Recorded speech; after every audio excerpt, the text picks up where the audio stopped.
the way, some of the media is terrific, but most of it, 70%, 75%, is absolute dishonest, absolute scum. Remember that, scum. S'en prendre aux journalistes, c'est une des marques de fabrique de Donald Trump.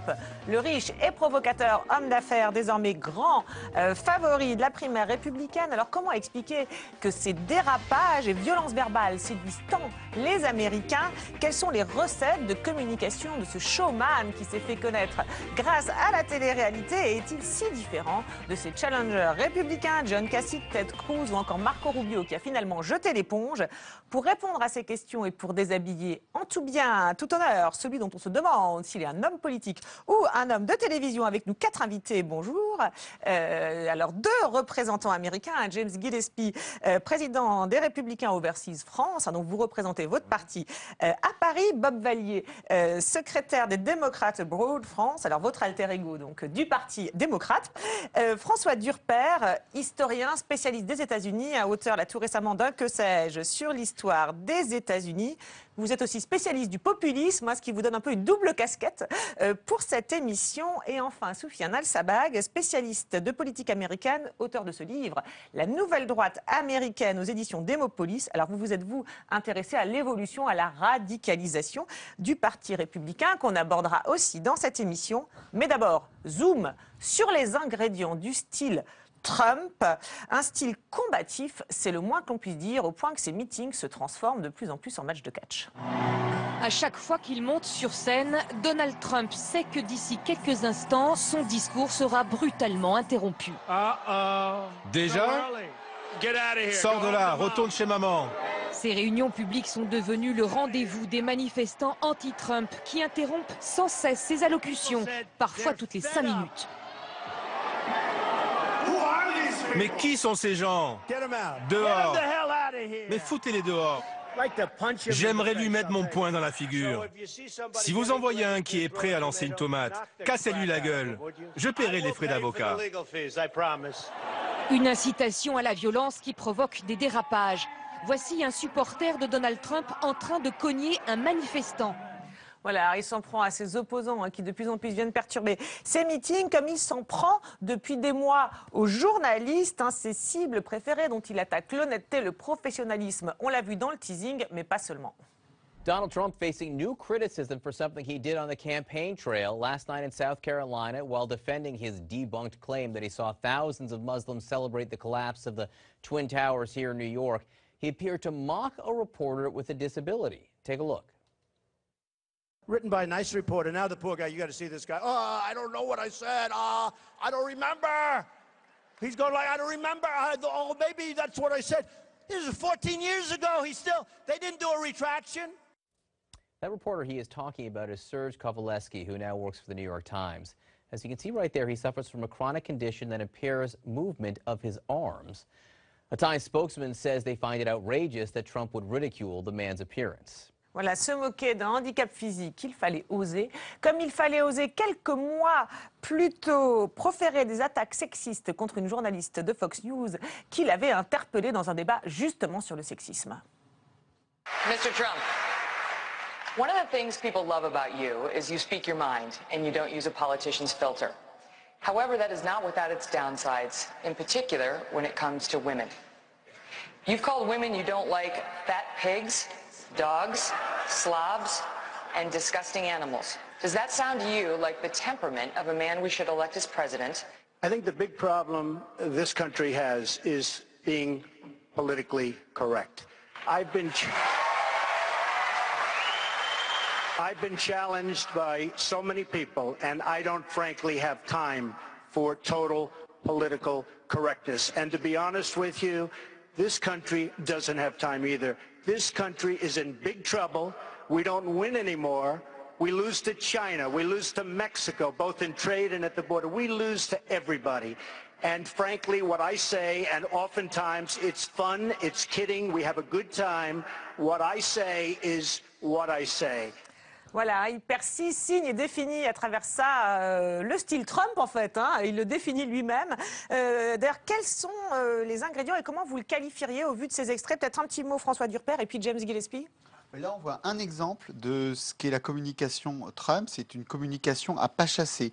Vous avez vu, la journaliste lui pose la question et le sexisme, et il répond le politiquement correct. C'est-à-dire que Trump, vous jouez sur son revers, il va toujours se mettre sur son coup droit. Il a la réponse. Est-ce que vous êtes raciste, Donald Trump? Alors, c'est pas que je suis raciste, je suis pour la sécurité des Américains. Il vous fait 5 minutes sur la sécurité des Américains. Donc ça, c'est quelque chose qui fait systématiquement. Alors, évidemment, on a vu ces images de violence. On va y revenir parce qu'aujourd'hui, il y a une question se pose. Dans l'entourage de Trump, on dit, mais cette violence ne vient pas de nous. Cette violence vient des opposants. Sauf qu'il n'y a aucun incident de violence dans les meetings d'Hillary Clinton et au sein du Parti républicain, il n'y a aucun incident violent dans les meetings de Ted Cruz, aucun incident violent dans les meetings de John Kasich, et Marco Rubio vient de partir, il n'y a eu jamais aucun incident dans ces meetings. Il est toujours en train d'agiter le chiffon rouge, quoi. Voilà. Mais là, on passe de la violence verbale à la violence physique. C'est-à-dire qu'il encourage, en fait, verbalement... Il dit, je vais rembourser les frais d'avocat, vous inquiétez pas, voilà, vous pouvez on faire le voit coup de main. bien, on le voit bien. Alors, on va vous faire réagir, Janet Gillespie, mais sur justement ce politiquement correct, parce qu'on a l'impression que c'est ça, en fait, qui fait son succès, y compris d'ailleurs parmi les républicains, et il est anti-establishment aussi contre le parti républicain, en fait, à travers cette attaque du politiquement correct, non? Bon, ce qu'il faut comprendre cette année, c'est que le sentiment primordial parmi les électeurs républicains, c'est la frustration, voire un sens de trahison. Pendant 8 ans, ils se sont délaissés par la classe politique. L'élite, quoi, Washington. Voilà. Les États-Unis à subir des pertes au niveau de l'économie domestique, les gens qui ne trouvent plus de boulot à leur hauteur, une stagnation de l'emploi et des salaires. Ils se trouvent délaissés, oubliés par cette élite politique. Et ce que Trump répond, c'est le fait de les laisser se faire entendus, si vous voulez. Oui. Quand il y a un journaliste qui essaie simplement d'attaquer Trump sur quelques extraits, quelques mots qu'il a pu sortir, c'est pas la question. La question, c'est le chômage. La question, c'est la position des États-Unis au niveau mondial. Oui, c'est ce qu'il dit. On est battu de plus en plus, quoi. Il y a danger. On n'a plus le temps du politiquement correct, en fait. C'est ça. C'est entièrement ça. Et les gens, ils respectent cette attitude. Écoutez, vous, les journalistes, vous n'êtes pas sérieux. Moi, je parle aux gens. Des vrais sujets. Vous représentez uniquement les élites politiques à Washington. Mmh. D'accord, et c'est ça qui marche et qui est aussi, effectivement, comme vous l'avez dit, contre l'élite, entre guillemets, du parti républicain. Alors, justement, parce qu'il y a aussi la question peut-être de comment ce style peut être géré en face par les démocrates. Alors, je crois que ça se pose déjà à comment Hillary Clinton, si elle est désignée, gérera ça. Vous, qu'est-ce que ça vous inspire? Hillary va gérer très, très bien. Aussi, Bernie va gérer très, très bien cette espèce de, je dirais, virilité, masculinité. Ah, c'est un style viril, c'est la virilité qui joue pour vous. Et donc, il a créé un certain caractère, Donald Trump, le boss de l'apprenti, qui est une sorte de super-héros à l'américaine, comme le cowboy, comme Superman, qui peut surmonter des difficultés, qui peut dire n'importe quoi. Donc, il y a pour ces électeurs, comme James a dit tout à l'heure, qui sont désaffectés par la crise économique, qui sont en colère et peut-être aussi ont peur de l'autrui, soit le musulman, soit le Mexicain, soit l'immigré n'importe quel. Donc, il y a cette caractère de virilité, de masculinité qui attire beaucoup de monde parmi les électeurs républicains, qui sont plutôt des hommes désaffectés par la crise. C'est intéressant dans ce que vous dites, parce qu'effectivement, vous parlez de ce côté très viril. En fait, on a l'impression qu'il y a d'un côté le politiquement correct, et lui, est-ce qu'il renoue avec un certain, justement, le côté un peu, je sais pas, c'est peut-être un cliché, là, c'est vu de France, avec pas mal de clichés, mais le côté un peu cow-boy, quoi, c'est ça, il retourne à ce style un peu cow-boy. C'est exactement ça, le cow-boy d'abord de Ronald Reagan pour connecter avec ce légat, mais aussi la mythologie, et il est surtout mythomane, Donald Trump. Ça correspond à sa sociologie politique, puisque c'est celui des candidats républicains qui fait le moins bien chez les femmes. Je parle des femmes républicaines. Hein, oui, parce qu'il y a des femmes aussi. Hein. Bon, il n'y en a pas beaucoup sur ce plateau aujourd'hui, mais il y en a parmi les électrices. Voilà, il a environ de 30 à 20% de femmes dans chaque primaire. Donc il y a des femmes qui votent pour lui, mais beaucoup moins que pour Ted Cruz ou que pour les autres candidats. D'accord, le cow-boy, ça plaît moins aux femmes. Alors, Soufiane El-Sabbagh, je vais vous faire réagir, mais peut-être d'abord, vous avez évoqué effectivement cette émission à The Apprentice. Eh bien, ça nous montre que ce style Trump, ce style inimitable, ne s'est pas forgé en un jour hein, avec ses ambitions politiques. Non, c'est un style qu'il cultive depuis des années et que les téléspectateurs de la chaîne NBC ont découvert dans les années 2000 à travers un programme de télé-réalité dont voici le générique et la présentation.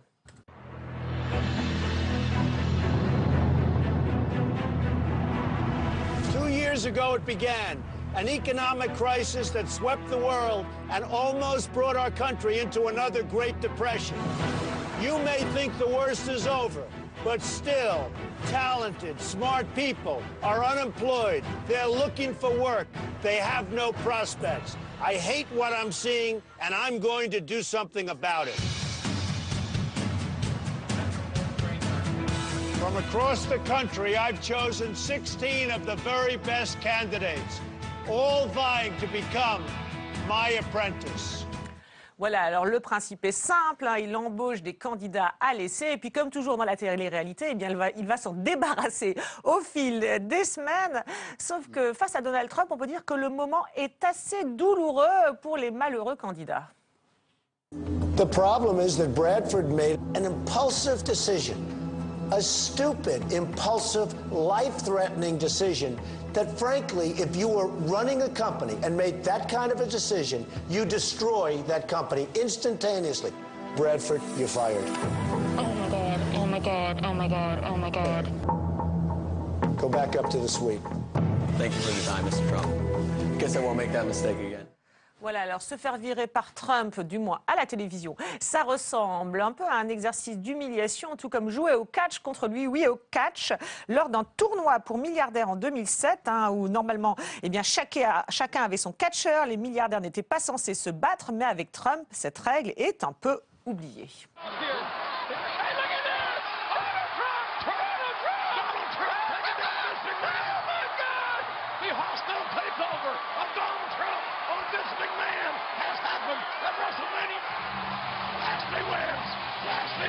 Voilà, donc la brutalité ne lui fait pas peur, ça c'est la première leçon. Alors Soufiane El-Sabbagh, c'est aussi intéressant de voir que donc il s'est fait connaître par la télé-réalité. D'ailleurs, c'est pas le premier. On se souvient que Sarah Palin, qui faisait le ticket avec McCain en 2008, était elle aussi passée dans des programmes de télé-réalité. Je veux savoir, c'était un ingrédient important pour réussir, notamment chez les Républicains, puisque visiblement chez les Républicains, que ça se fait pas mal. Alors pour Palin, il y a une petite correction à apporter, c'est qu'elle a fait la télé-réalité après avoir été gouverneur. Et là, ce que Trump cherche, c'est à faire tout à fait l'inverse. C'est de dire, je suis hors du système, je suis différent, je ne suis pas un politicien, j'ai fait de la télé-réalité, je sais ce que c'est le business, j'ai parlé à des gens qui cherchaient du job, et donc c'est pour ça que ma candidature est valide, et c'est pour ça que je serai un meilleur président que les autres. D'accord, c'est un vrai ingrédient. C'est complètement renversé. Voilà, mais c'est un vrai argument, quoi. Et plus que ça. C'est un laboratoire. C'est-à-dire qu'il a fait 14 saisons de The Apprentice. Hein. C'est pas une saison. Oui, effectivement, ça s'est étalé tous les Américains, il faut bien prendre une saison par an sur des années. Voilà, The Apprentice, c'est une émission que tous les Américains connaissent. Donc c'est pas Ross Perot, c'est-à-dire que c'est pas un entrepreneur, Trump. C'est un entrepreneur, mais c'est un entrepreneur qui a passé 14 saisons à faire une émission de télé où il a été chercher les 3, comme vous dites, ingrédients de sa communication. Le premier, c'est la communication directe et sans filtre. C'est-à-dire que, par exemple, s'il était sur le plateau, il ne chercherait pas votre regard de journaliste, il chercherait la caméra, les caméras, et il s'adressait directement aux Américains. Je ne suis pas Trump, donc je ne le fais pas, mais lui va chercher les Américains dans les yeux. La deuxième chose, très rapidement, c'est qu'il est dans la narration totale. Il n'est jamais dans l'abstraction. Jamais vous lui verrez dire telle idée, telle idée. Il raconte des histoires. Il a compris ça très très bien. Et puis le troisième point, on le voit sur les images, c'est The Hater. C'est celui qui déteste. You're fired. Il a fait exactement la même chose avec Jeb Bush. Low énergie, tu n'as pas assez d'énergie, tu es viré. Le petit Marco, tu es viré. Ted Cruz bientôt. Moi, je veux mon combat de catch qu'avec Ted Cruz, tout seul. On se demande pourquoi, parce que stratégiquement, il vaut mieux qu'il divise les voix républicaines en ayant cassé. Non, il a dit, moi, je veux Ted Cruz tout seul, combat de catch, pour dire tu es viré. Il était sur le ring ou dans les affaires ou dans la télé-réalité, comme il est en politique. Oui, vous vouliez ajouter quelque chose, James Gillespie? C'est entièrement faux à dire que ce n'est pas un entrepreneur. Il a avant je termine ma phrase. Je pense que alors attendez, allez-y. Je termine ma phrase. C'était un entrepreneur avec beaucoup de différentes entreprises et activités. Je pense qu'on peut redire aussi que la gauche, de manière générale, en Europe comme aux États-Unis, aime bien envisager que ce qui se passe à la télé est en fait la réalité. On se souvient de Ronald Reagan. À l'époque, la gauche européenne et américaine disait non, ça c'est simplement un acteur. Regardons ce personnage qui joue dans les films. Gouverneur de Californie. Vous dites c'est un peu la même chose. Attendez, il n'a jamais été élu. En fait, ce que ça apprend en étant acteur, c'est comment utiliser les médias, le film, comment parler à l'appareil, comment parler aux spectateurs, et on voit que là, nous avons un candidat qui a totalement maîtrisé ces médias. Le style pour vous, parce qu'on voit bien qu'il divise aussi dans le Parti républicain, pour vous, son style, ce que vous dites, donc son côté homme d'affaires et en même temps cette expérience des médias, ça va être un atout pour lui, ce qu'il a montré de lui avant, ça va être un atout ou un handicap pour la suite? C'est clair que c'est un atout. Moi, je ne suis pas là pour défendre Trump. Non, vous êtes là pour analyser, absolument. Et donc, mais je crois que pour les autres candidats aussi, on voit John Kasich, nous voyons Ted Cruz, qui était d'abord avocat procureur général du Texas. C'est des gens qui puissent parler aux gens d'une différente direction. Ce n'est pas simplement le renforcement des élites de Washington, mais vraiment un changement radical dans la structure du pays. Alors, un atout, vous dites, pour la suite de sa campagne. Alors, vous faites non de la tête, et puis on va vous faire réagir aussi après. D'abord, il faut rappeler que Donald Trump n'est pas Ronald Reagan. Donc, les républicains aiment bien invoquer le fantôme de Reagan à chaque reprise, et c'est clair que Donald Trump n'a rien à voir avec Ronald Reagan. Même moi, en tant que démocrate, peux apprécier la présidence de Reagan en quelque façon, et il n'y a rien en commun. D'accord. Et pourquoi ce sera un handicap alors? Pourquoi? Deuxièmement, sa carrière comme businessman n'était pas une grande réussite. La plupart de ses sociétés ont raté, ont faillite. Donc ça, c'est pas un très bon résumé pour être le gérant d'une grosse compagnie comme les États-Unis d'abord. Et ensuite, il n'est pas un caractère télévisé récent. Même quand j'étais enfant dans les années 80, il était déjà parodisé par Saturday Night Live. Il y avait déjà des D'accord, il était déjà un homme d'affaires très médiatique. Donc, il était toujours médiatique, il était toujours un créateur des médias, il était toujours un caricature. Et pourquoi c'est un handicap alors? Parce que c'est un spectacle au sens débordien. Hein? Et les gens font la part des choses, en même temps ils les lisent. C'est pas de substance, c'est juste de fluff. Et donc, il a créé un caractère qui est une campagne aussi, qui est finalement un divertissement. C'est entertainment. Un divertissement. C'est pas politique. Oui, mais en même temps, pour l'instant, on voit bien que ça marche. Donc, pour l'instant, c'est un atout. Vous dites ça va être... Ça marche parce que sa candidature en ce moment appelle au même public qui regarde l'apprenti. Le catch et l'apprenti. Donc, qui aime bien dire « you're fired », qui aime bien cette virilité, cette décision. Mais ça va pas durer. Je vais faire quelque chose. Dès que dans le générique de l'apprenti, il a créé des conditions de possibilité pour sa candidature. Je vais faire quelque chose. Donc, c'est moi décisif. C'est moi... Ouais, Oui, juste pour répondre à ça. Si ça, c'est la même audience, excellent. Ce qu'on voit dans ces primaires-là, c'est que dans toutes les primaires, nous avons 50% de plus de participation côté républicain que jamais dans l'histoire. C'est un nombre énorme de personnes qui viennent participer. Et qui votent pour lui. C'est un enthousiasme absolument physique. Vous dites effectivement ce côté médiatique ramène des gens. Et alors, sur question handicap pour la suite ou pas, peut-être votre analyse? Il y a un argument à faire, c'est que l'enthousiasme que Obama a connu en 2008, il est cohérent puisqu'il est hérité de 8 ans de déception de George W. Bush. Les jeunes, les minorités se sont mobilisés pour Obama. On peut faire le même argument pour Trump cette année. 8 ans d'Obama, la déception, un programme jugé trop à gauche. on se mobilise pour Trump qui représente une alternative crédible. La vérité, elle se trouve dans la carte électorale de 2012. Est-ce que Donald Trump est concrètement en mesure de ramener plus d'États que Mitt Romney l'a fait? Quand on se penche sur les chiffres des swing states, clairement, non.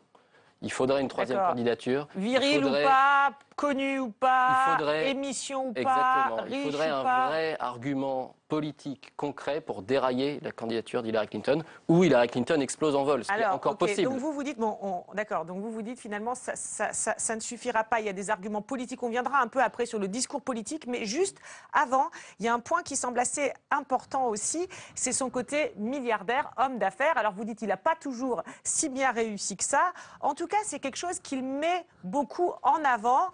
Alors tout d'abord dans son émission, dans la fameuse émission de télé-réalité The Apprentice, eh bien c'est vrai que l'argent et la réussite sont un élément clé. Juste un petit extrait, ça se voit très bien dès le générique.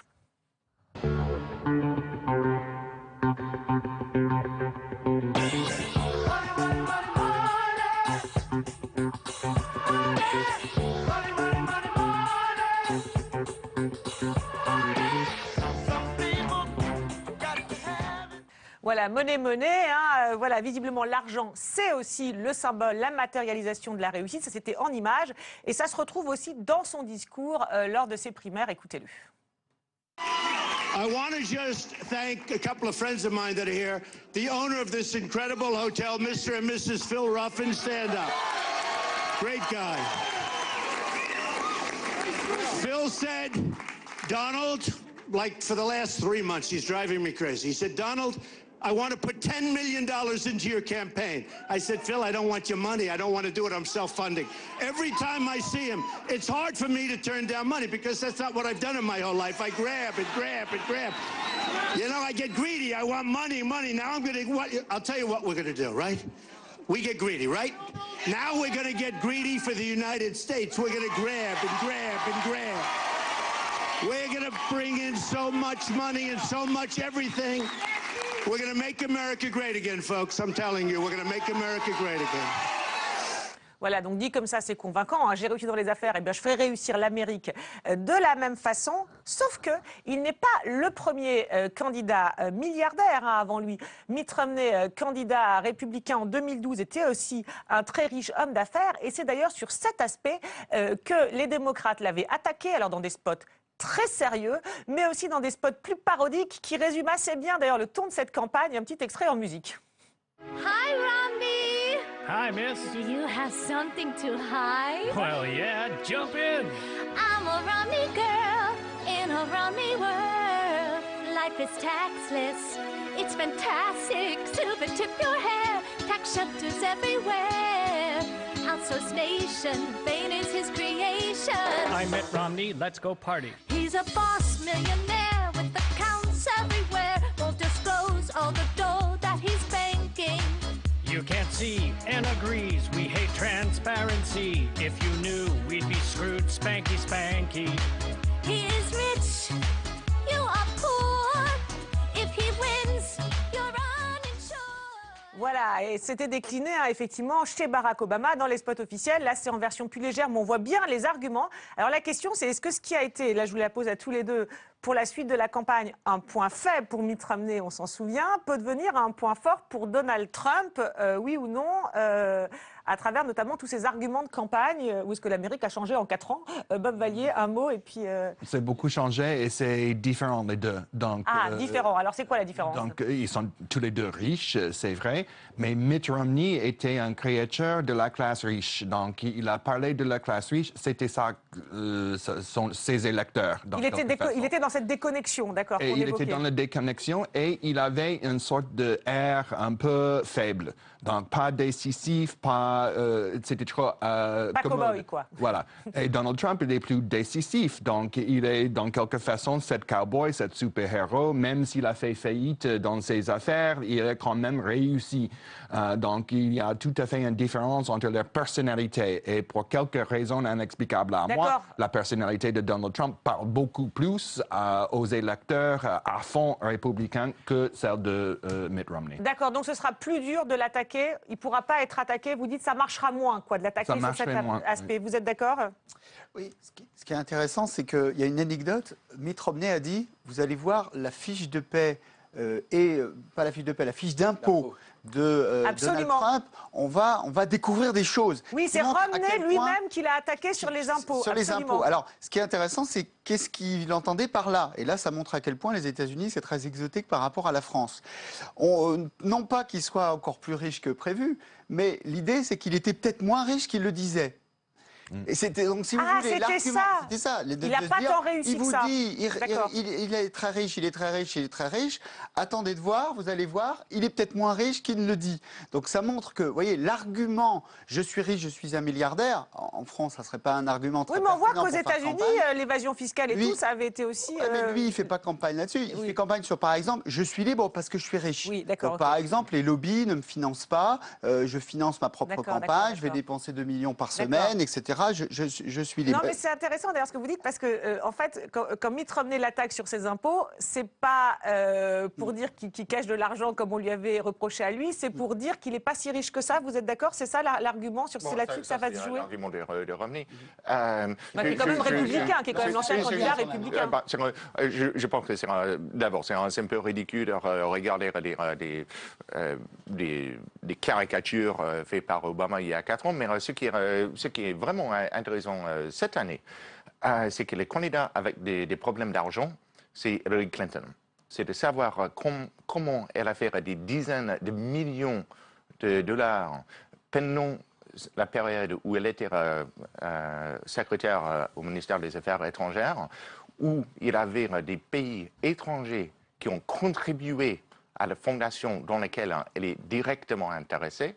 Ça, c'est une question qu'elle ne peut pas vraiment... D'accord, le problème d'argent, ça va être plus pour elle. C'est pas la question d'argent, ce n'est pas du tout le côté républicain, mais elle a beaucoup de comptes à rendre. Vous allez voter Bernie Sanders alors? Entre Hillary et Bernie, si moi j'étais un démocrate, je voterais Bernie, absolument. Oui, alors bon, pourquoi? Bon, on va pas faire l'émission de fond sur le débat. Sur atout ou handicap pour la suite, vous êtes d'accord? L'argent, ça va pas être un sujet sur Trump cette fois-ci? Sur Trump, ça va être totalement un sujet. Ah, ça va être un sujet, vous n'êtes pas d'accord? Quand Mitt Romney dit, effectivement, François a raison, il cache plus, enfin, il nous dit qu'il a 9 milliards, mais en fait c'est moins.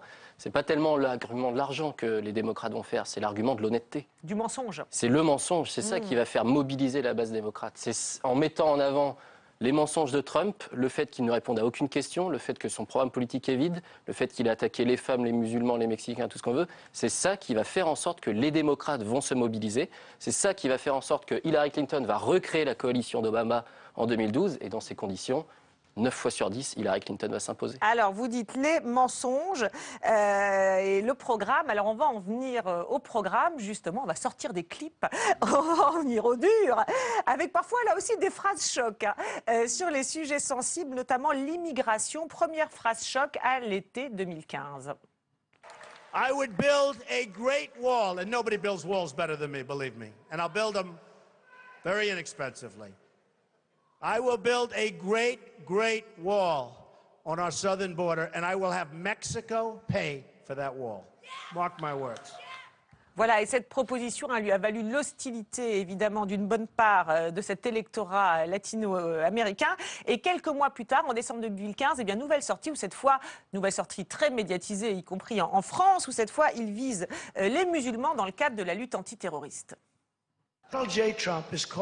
Moi, Donald Trump, je demande la fermeture totale et complète des États-Unis aux musulmans qui souhaitent y entrer. Et ce, jusqu'à ce que les représentants de notre pays soient en mesure de comprendre ce qui est en train de se passer. C'est vrai que là, il a l'air très sûr de lui, très catégorique. Il y a quand même un élément troublant, c'est qu'il y a début mars, là, dans une conversation en off avec des journalistes du New York Times, eh bien, il aurait affirmé ne pas penser vraiment ce qu'il dit sur ces questions d'immigration, qu'il ne tiendrait pas cette promesse. Et c'est vrai que là, c'est surprenant, je vais vous faire agir, mais c'est que lui-même, on a l'impression, quelque part, démine contredit ses propos, donnant du grain à moudre à cet argument du mensonge. Comment vous expliquez ça? S'il a vraiment dit cette phrase, hein, mais bon, visiblement, les journalistes maintiennent qu'il a bien dit cette phrase. C'est très difficile à expliquer parce que ça ne fait strictement aucun sens. On comprend que cette question de l'immigration, Donald Trump n'y croit pas. Il s'en sert comme un espèce de drapeau. Pourquoi, d'ailleurs ? Pour agiter la base républicaine, pour mettre derrière lui la passion, l'enthousiasme qui agite la base du Parti républicain, le faire le soutenir, et c'est comme ça qu'il va gagner la primaire. En même temps, c'est vachement dangereux, parce qu'on imagine dans un pays d'immigration, c'est dangereux, non? Non, mais c'est le seul moyen de gagner la primaire républicaine aujourd'hui, et ça, il faut le comprendre. En 2012, Mitt Romney s'est heurté au même problème. Qu'est-ce qu'il a fait? Il s'est servi de l'immigration pour faire un virage à droite et conquérir les États du Sud lors de la primaire. Ça rappelle ce qu'on connaît en France, on gagne en allant à gauche pour la gauche, à droite pour la droite, et puis après on se recentre. Oui, mais ça, c'est pas possible, parce que quand vous êtes arrivé à un tel point de radicalisation, quand on a entendu les propos de Donald Trump sur tous les sujets de A à Z, ça ne fait que exciter la base d'en face, la base démocrate qui a fait élire Obama et qui sans doute va faire élire Hillary Clinton en 2016. Mais le problème, c'est qu'il est flip-flopper. Le problème, c'est que flip-flopper, ça veut dire tout est l'inverse. Alors aux États-Unis, ça veut dire celui qui dit quelque chose le lundi et quelque chose d'autre le mardi. Flip-flopper, ça veut dire que si vous prenez le parcours politique de Donald Trump, d'abord démocrate, républicain, Cheros Perot, indépendant, de nouveau inscrit chez les démocrates, puis républicain, il dit des choses très contradictoires. Ce qui fait aussi sa force. C'est-à-dire que Ted Cruz dit ce n'est pas un vrai conservateur. Et là, il y a une réunion bientôt là, de l'establishment qui se dit tout sauf Trump, comment on fait? Mais ça peut faire sa force dans une campagne contre Hillary Clinton parce qu'on se dit, est-ce qu'il ne va pas aller chercher ce vote indépendant en changeant son discours? Il peut changer son discours. C'est-à-dire que mentir, c'est un point faible, mais en même temps, ça peut être un point fort parce qu'on se dit, il dit des trucs caricaturaux, on va dire. Lui, il le pense parce qu'il pense qu'il est dans une société de flux où dans quelques semaines, on l'aura. Gillespie qui n'est pas d'accord, du coup, sur ce discours notamment. Non, l'analyse est complètement l'inverse de la réalité. Mais ils ne sont pas tout à fait d'accord, les deux. Alors, moi, je m'adresse d'abord à cette idée que le discours des candidats républicains vont mobiliser les électeurs démocrates. En fait, non, c'est l'inverse. C'est depuis 20 ans, 30 ans, où les médias et les élites à Washington racontent que si vous n'êtes pas d'accord avec une immigration illégale sans limite, vous êtes raciste. Non. Je termine. Oui, d'accord. Donc lui, en fait, il fait quoi alors? Il fait quoi avec ce discours? Et maintenant, on voit donc tous les candidats, sans exception, tous les candidats se sont dit maintenant, non, en fait, on peut vouloir restreindre l'immigration illégale et vous n'êtes pas raciste. Ça, c'est une possibilité que chaque pays a le droit de réguler son immigration. Et on voit des candidats maintenant qui affirment cette possibilité de manière claire. Mais alors vous dites, on se souvient Marco Rubio, on n'a pas passé l'extrait, mais mettez quand même vraiment en avant le côté l'immigration, c'est une richesse. Certes, il faut réguler dans un premier temps, mais après on peut aussi donner des papiers, y compris aux immigrés clandestins. Et la différence avec les démocrates est absolument claire et nette. Sanders et Clinton sont pour une immigration illimitée. Les républicains sont contre. Alors, il n'est pas d'accord. Bon, vous avez dit quelque chose effectivement qui est intéressant et qui va un peu contre les idées reçues qu'on a notamment en France, c'est de dire finalement Donald Trump, il ne dit pas des choses si différentes de ce qu'affirment les autres candidats républicains. C'est vrai qu'il y a des points communs et il y a un autre aspect sur lequel ça nous a paru intéressant, celui du réchauffement climatique. On écoute d'abord Donald Trump. I am not a believer in climate change. Now, it's gone global warming and climate change, and now they call it actually extreme weather. That's the new one because weather seems to be a little more extreme. But actually, if you look, a lot of the big floods and a lot of the big things, in 1890, they had the greatest flood. In 1904, they had the greatest rainstorm. You know, look, it's weather, but I do not believe that we should imperil the companies within our country, and by the way, China's doing nothing. You know, if you look at these other countries, they're doing nothing. All they do is talk. But we're going to imperil jobs. We're going to imperil, actually, the middle class and the lower classes are going to be, the people with no money are going to be imperiled by doing this because it costs so much and nobody knows exactly if it's going to work. Voilà, donc il ne croit pas au réchauffement, puis il ne faut rien faire parce que les Chinois font rien, dit-il. Et c'est vrai que ces arguments, on les a retrouvés dans la bouche de ses compétiteurs républicains. The problem with this debate is it is driven principally by people with partisan agendas in Washington that are disconnected from the science and the data. Satellite data show for the last 17 years, there has been no significant recorded warming. None. Now, that's a real problem because the whole basis of global warming alarmism was based on computer models that showed there was going to be significant warming. And the problem is the satellites, when they're measuring the temperature, it's not happening. Every proposal they put forward are going to be proposals that will make it harder to do business in America, that will make it harder to create jobs in America. Single parents are already struggling across this country to provide for their families. So we are not going to destroy our economy. We are not going to make America a harder place to create jobs in order to pursue policies that will do absolutely nothing to change our economy, to change our climate, to change our weather, because America is a lot of things. The greatest country in the world, absolutely. But America is not a planet. And we are not even the largest carbon producer anymore. China is. And they're drilling a hole and digging anywhere in the world that they can get a hold of. So the bottom line is, I am not in favor of any policies that make America a harder place for people to live or to work or to raise their families. Quant à John Kasich, lui, il dit que l'homme participe au réchauffement climatique, mais qu'il ne sait pas dans quelle proportion. Donc, ajoute-t-il, il ne faut pas surréagir. Donc, on voit bien une certaine uniformité, unanimité dans ce discours des Républicains qu'on retrouvait d'ailleurs déjà en 2012 dans la bouche de Mitt Romney. President Obama promised to begin to slow the rise of the oceans.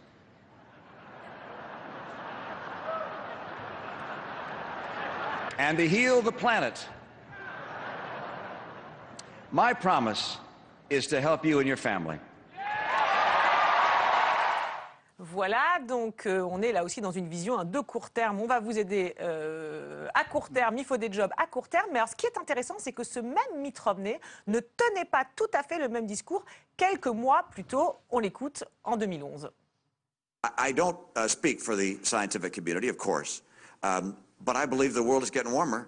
I can't prove that, but I believe, based on what I read, that the world is getting warmer. And number two, I believe that humans contribute to that. I don't know how much our contribution is to that, because I know there have been periods of greater heat and warmth in the past, but I believe that we contribute to that. And so I think it's important for us to reduce our emissions of pollutants and greenhouse gases that may well be significant contributors to the climate change and the global warming that you're seeing. Et alors donc quand on entend ça, vous allez nous expliquer, puis vous réagirez, un petit tour de table, on se dit que Donald Trump n'est effectivement pas si différent que ça des autres, ce que vous disiez, et puis deuxièmement que les républicains font un drôle de chemin par rapport au reste du monde. C'est ça qui est surprenant aussi dans ce discours. C'est ce qui est très intéressant. Vous qui avez analysé leur rhétorique. Complètement sur le changement climatique, ça vous prouve que le Parti républicain est en train de mourir, complètement déconnecté des réalités, va le payer très très cher électoralement et vis-à-vis du monde a une position qui est strictement incompréhensible. En 2008, John McCain se présente à la présidence face à Barack Obama et nous dit « Je crois en réchauffement climatique, je pense que l'humain a une responsabilité dans ce mouvement et je propose la taxe carbone. » Il était en faveur de ça. 4 ans plus tard, vous avez eu Mitt Romney qui fait un virage à droite, qui nous dit « Je crois au changement climatique. » Ça, c'est avant la primaire. « Je crois au changement climatique.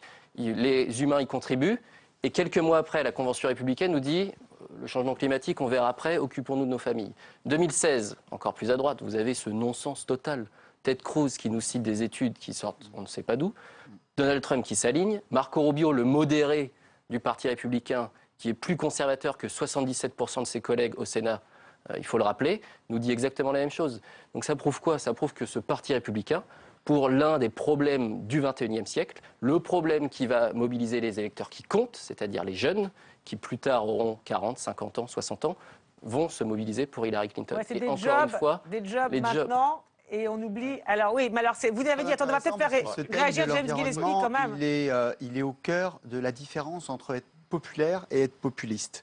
Être populaire, c'est s'adresser au plus grand monde. Être populiste, c'est flatter le plus grand nombre. On voit bien que sur cette thématique de l'écologie, le Parti républicain se dit qu'est-ce que veut entendre la base républicaine sur cette question-là? Il veut quoi? Il veut du court terme, quoi. Il veut des jobs aujourd'hui, tant pis pour demain. Et là, cette campagne, elle est très fortement trumpisée. C'est-à-dire que sans Trump, qu'est-ce que le Parti républicain en même temps, on voit bien que Romney le disait déjà. Hein. Déjà, évidemment. Alors attendez, on va laisser James Gillespie répondre. Parce que là, il y a quand même, c'est vrai que c'est intéressant cette évolution du discours. Qu'est-ce que ça vous inspire? Au sein du Parti républicain et contre des restrictions sur le gaz de de serre, etc. Ça, on a compris. Donc, bon, si on dit populiste, etc., quand on fait des sondages, les préoccupations sur les changements climatiques et peut-être la préoccupation numéro 14 pour les électeurs, de gauche, de droite, démocrates, républicains confondus.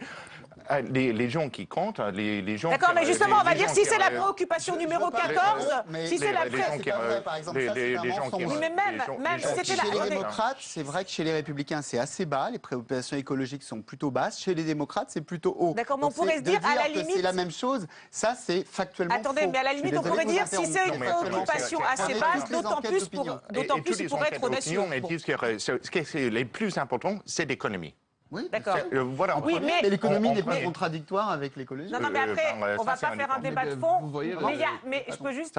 On va pas faire un débat de fond, mais c'est vrai qu'on peut dire aussi que l'économie à court terme et l'économie à moyen terme, ça peut être contradictoire, puisqu'il y a quand même des études qui disent que si on fait rien contre le réchauffement climatique aujourd'hui, ça peut avoir des effets économiques demain. On pourrait avoir une discussion voilà, on ne va pas faire les discours de fond. Mais vous dites, en fait, c'est quelque part, si je comprends bien, pourquoi les Républicains disent ça aujourd'hui? Parce que c'est ce que pensent leurs électeurs. Voilà, ils sont dans un discours... C'est aussi... Ils ont des raisons scientifiques, etc. Et ça c'est entièrement notre débat. Mais c'est aussi une position qui est soutenue par la majorité des électeurs du parti. Mais comme l'a dit Soufiane Ettelbach, c'est vrai que c'est étonnant de voir cette évolution qui est un peu à front renversé. Enfin, nous, vu de France, c'est vrai que c'est ce qui nous étonne, quoi. Elle concerne le changement climatique, mais elle concerne virtuellement toutes les questions de politique intérieure aux États-Unis. Vous prenez l'avortement, où John McCain avait un passé plutôt pro-avortement, Mitt Romney était pour l'avortement dans certaines conditions, et Marco Rubio, le modéré de cette primaire, nous dit « je suis contre l'avortement ». En même temps, comme dit James Gillespie, ils répondent à leur électorat qui s'est peut-être radicalisé aussi. C'est entendu, mais dans ce cas-là, il faut parler de ce sujet qui compte. Est-ce que cet électorat radicalisé correspond à la réalité politique américaine, celle qui compte, celle de novembre? Et est-ce qu'on peut gagner les élections en étant populiste? C'est vrai que... C'est-à-dire qu'en fait, en parlant à cet électorat radicalisé, on se coupe, on se coupe de l'ensemble des Américains. C'est ça la différence. Moi, c'est pas pour... J'attaque pas un parti particulièrement. Quand j'ai dit différence entre... C'est très intéressant d'être populaire. Là aussi, c'est court terme versus moyen terme. Oui, Donald Trump, il fait venir de nouveaux électeurs. Donc, il est aussi un aimant de mobilisation. Ça, c'est très important. Mais quand vous regardez les images que vous voyez, des images de violence, vous voyez qu'en projection, il s'éloigne d'Hillary Clinton. Il est à 6 points maintenant d'Hillary Clinton. Donc, je pense que sur la deuxième partie de campagne, qui est la campagne générale, et il faudrait pour les Républicains que Donald Trump ait raison, c'est-à-dire que les Américains ne sont pas des citoyens mais des téléspectateurs qui oublient son discours Trump versus 1 et qui n'écoute que Trump versus 2. Parce que Trump versus 2, ça ne sera pas le même discours. Qui s'édulcorera. On se voit en septembre, il va s'édulcorer. Alors, on se verra en septembre, on verra effectivement comment ça a évolué. Il refusera pas de condamner le Ku Klux Klan en septembre et il ne fera pas des tweets. D'accord, alors vous prenez, attention, vous faites un pronostic, vous prenez un risque, vous aussi, ben on suivra cette campagne et les évolutions des discours. Merci à tous les 4. Merci à Mathieu Ledru et à Marie Lebon qui se sont levés tôt pour m'aider à préparer cette émission. Merci à Diane de Charmas qui s'est couchée tard pour la montée. On se retrouve la semaine prochaine à l'antenne et tous les jours sur le site de Public Sénat pour voir et revoir tous les déshabillés. Mais là, il y a un calendrier électoral qui est différent par rapport aux autres années. C'est-à-dire qu'on va commencer la campagne fin juillet. Donc on va avoir un mois de campagne. Et alors, ça va changer quoi? Il n'y aura pas cette phase de purgatoire, cette phase transitionnelle. Cette phase où on peut oublier ce qui a été dit. On peut oublier un peu. On part en vacances. Obama même va à Hawaï, tout ça. Tout le monde part en vacances. Et on revient tout frais. On n'est plus le candidat de la primaire. On arrive en étant le candidat républicain ou démocrate.